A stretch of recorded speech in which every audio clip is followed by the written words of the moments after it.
transformador, né, Viviane? Sem dúvida, é transformador e formador, mais do que transformador, é transformador para nós, adultos. E para as crianças, para os jovens, ele é formador, que depois, no futuro, ele pode transformar, né? Sim. Finalizando essa introdução, eu fiquei, então, com essa incumbência, né, dentro de mim, ninguém me colocou isso, eu me coloquei isso, e com prazer, né, era algo que eu queria me preparar para estar junto.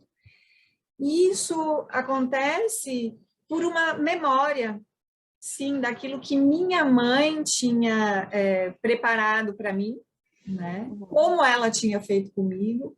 Então, olhando aquilo que eu achei que foi importante, daquilo que para mim foi difícil, e como é que eu poderia transformar, né, aquilo que tinha me formado agora e oferecer numa nova roupagem para a Helena. Né? E aí foi muito interessante que isso de ouvir e conhecer a criança, então eu digo que nesse preparar, a Helena é quem trouxe o livro de presente para o mundo, né? Quando você fala do livro, né? Como é que surgiu o livro? Ele surge aí de uma conversa que eu estava tendo com ela, tentando preparar este caminho de anunciar as mudanças do corpo e o que essas mudanças estavam preparando e significariam, né, a partir de agora, né? Então, ela que daí resgata, ela fala assim, olha, mãe, essa conversa ainda não quero ouvir essa conversa ainda, né? Parece que eles têm uma resistência de fazer esse salto, né? É o passar por esse portal. Alguns querem passar correndo, alguns querem que chegue logo esse portal da adolescência, né? E dessa puberdade. Eu falo, acho que a puberdade é o grande arco, né? Às vezes a criança quer passar e chegar para a adolescência. E alguns ficam olhando ali e falam assim, ai, peraí, o que é isso aí? O que me aguarda? Não quero isso aí ainda não. Né? É o momento lá do Peter Pan, né? Que está perdendo perdendo esse momento da infância, né? De certa maneira, a gente ganha algo e a gente perde algo, né? Deixa para trás, né? E a Helena, ela foi fazendo esse caminho bem devagarinho. Ela um dia se despediu das bonecas. Mãe, essas bonecas eu queria doar para a escola, né? E, ao mesmo tempo, eu observando o corpo dela, e eu falei assim, nossa, eu preciso conversar com a Helena, eu preciso prepará-la, Não queria que ela, por exemplo, recebesse a menarca sem eu ter conversado nada com ela. Claro. Né? E hoje, depois disso tudo, a gente hoje já fala, né, da cestinha da menarca e tudo mais, que na época que eu fiz isso com a Helena, ainda não tinha acordado para isso tudo. Mas a Helena me despertou para algo, né? Que foi como criar esse caminho, como criar uma possibilidade de espaço para os diálogos, né? Então, assim, a criança, às vezes, tem crianças que querem tudo explicado, preto no branco, ela vai fazer a pergunta, ela quer, mas não era a característica da Helena. Né? Então, ela chegou para mim e falou assim, mãe, nunca mais você me contou a história da Margarida, que era uma personagem que eu criei para pequenas histórias que eu contava quando a Helena era criança. Né? Então, a Helena tinha 4 anos, mais ou menos, então a Margarida vinha, a Helena, gente, ela tinha um problema para comer, não queria experimentar nada e já para sair do peito foi super difícil, porque ela nem a mamadeira queria pegar. Então, a Margarida era uma menina que ajudava a professora na escola a preparar o lanche. Ela adorava cortar as frutinhas para fazer como é que chama? A salada de fruta.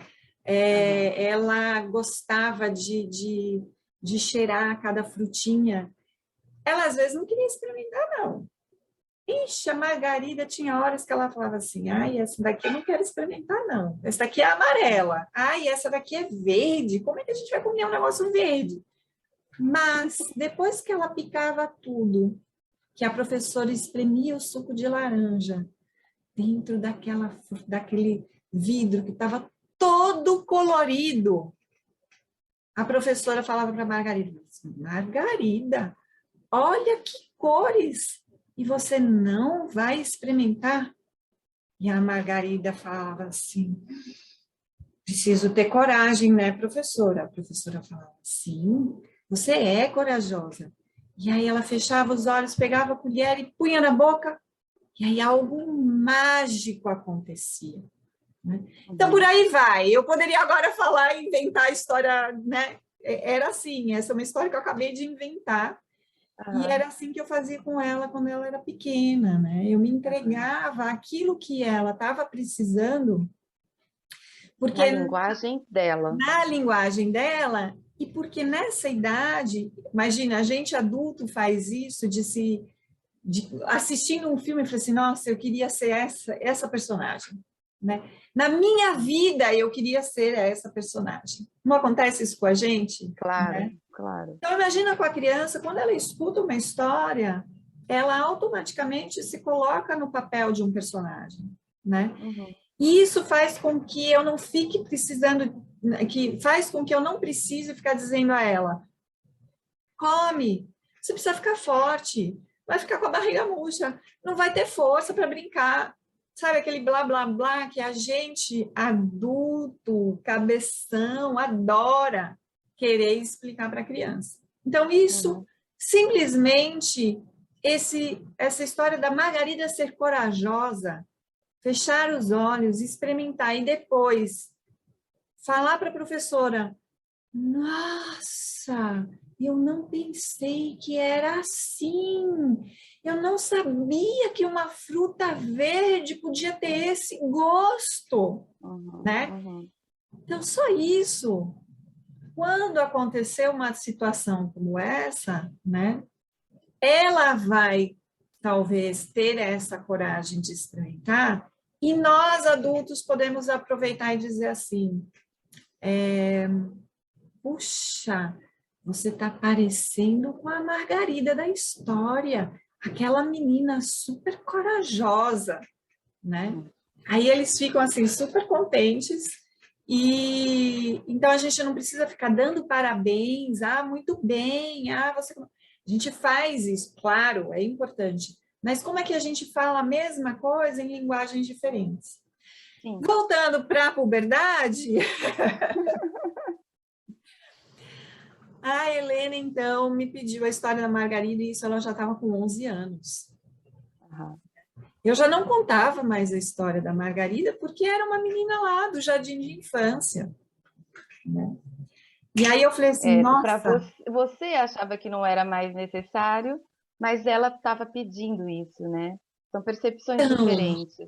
foi muito precioso isso. E eu falo, eu podia Uhum. ter perdido isso. Mas, ai, a Margarida, Claro, nossa, a claro. Margarida é lá do jardim de infância, né? Você já tem 11 anos, poderia. Porque a gente tem essa cabeça intelectual, né? O Uhum. adulto tem isso. Mas ela ainda não. Imagina, a Helena até os 12 anos ainda me pedia para colocar ela para dormir. Claro, Uhum. isso muito particular da Helena. Tem crianças que nessa idade Claro, já não querem que a mãe entre junto na escola, claro. né? Mãe, vai pagar mico, né? Então, eu ouvi aquilo e falei, que presente. Aí falei para ela, tá bom, eu vou escrever então uma história da Margarida, né? Porque eu não estava pronta, aquilo, o conteúdo do que eu queria passar para ela sobre a imagem do encontro, né? Assim, qual a, não é só a menarca, né? Não Uhum. é só o ciclo feminino, no caso da mulher, mas o que isso tudo envolve na vida daquela pessoa. Precisa Claro. ter. Qual é o sentido da mulher sangrar todo mês? Então, se a Uhum. gente não. A minha intenção era trazer sentido para isso, para tornar isso tudo belo, em contraposição, né, a tudo que muitas de nós ainda vive hoje, Uhum. que é o nojo do sangue, que é a raiva de menstruar, que é o querer tomar pílula para não menstruar porque acha isso desagradável e sem sentido. Então, assim, para mim, uma das coisas mais importantes era trazer sentido para isso. Né? E isso eu busquei a base na antroposofia. Então, eu fui nesse conteúdo que é aquilo que me dá base, né, do ser que eu sou. E eu, então, precisava de um tempo para pensar como é que eu ia colocar aquilo no papel. Né? E aí, trazer a beleza do encontro, né? Não um encontro só pelo encontro, né? Mas o encontro do interesse pelo outro. Né? Com amor. Então, como a gente falar de amor, como a gente falar dessas coisas todas, né? De forma que eles possam buscar nas suas próprias vidas um encontro verdadeiro e não algo que hoje em dia está tão banalizado nos filmes, nessas séries, né? Desses encontros que são para o próprio prazer, mas não buscam o prazer, aquilo que a gente pode oferecer também como prazer ao outro no encontro. Não é só o meu prazer, né? Mas o prazer do outro. E então, se eu na intenção do prazer do outro e o outro na intenção do meu prazer, a gente vai ter prazer mutuamente. Isso é claro. muito mais. Né? Isso é muito mais do que eu me ocupar com o meu próprio prazer.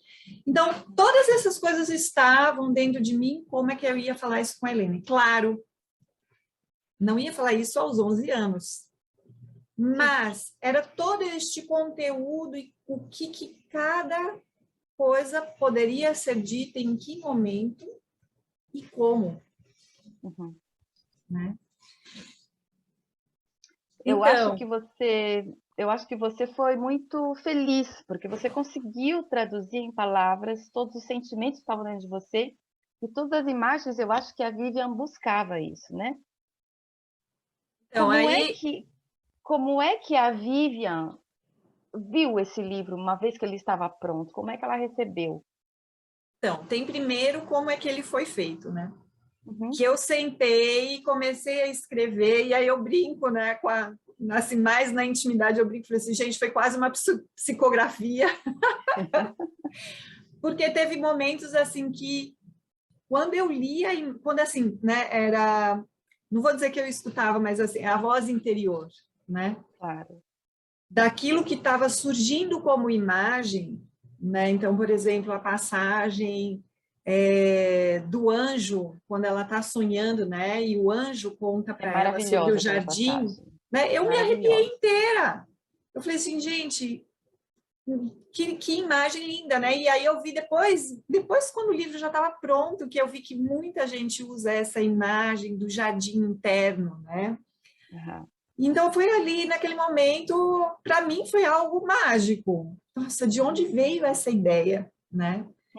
E é desse espaço que a gente se dá, primeiro, de eu ter escutado a solicitação da Helena, e segundo, de ter sentado, né?